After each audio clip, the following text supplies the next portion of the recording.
দুর্ঘটনায় শিশু মৃত্যুকে কেন্দ্র করে উত্তেজনা সৃষ্টির চেষ্টা। এলাকায় মোতায়েন নিরাপত্তা বাহিনী। ঘটনাটি ঘটে সোমবার বিকেলে রাজধানীর শ্রীলঙ্কা বস্তি এলাকায়। জানা গেছে, একই এলাকার উজ্জ্বল মিয়ার বাইকের ধাক্কায় মৃত্যু হয় এক শিশুর।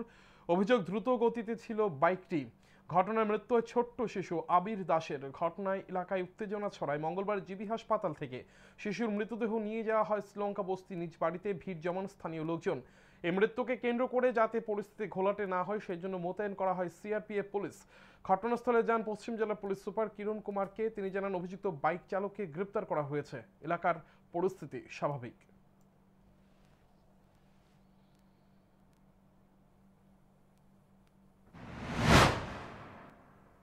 তো বাইকটা আইতেছে, যে বাইকটা খুব স্পিডে আসছিল, তারা করতেছে খুব স্পিডে আসছিল, আসলে বাড়ি দিছে।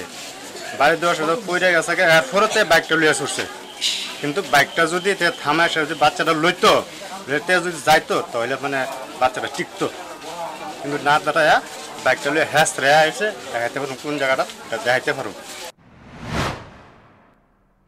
जैसे कि आप जानते हैं, कल शाम को अराउंड 5 बजे एक एक्सीडेंट हुआ था इधर श्रीलंका बस्ती में। एक छोटा बच्चा 3 ईयर ओल्ड बच्चे का इसमें मौत हो गया था। तो अभी हम लोगों ने उसको, जो अक्यूज़्ड है, उसको अरेस्ट कर दिया है। तो अभी कोर्ट में फॉरवर्ड हो जाएगा।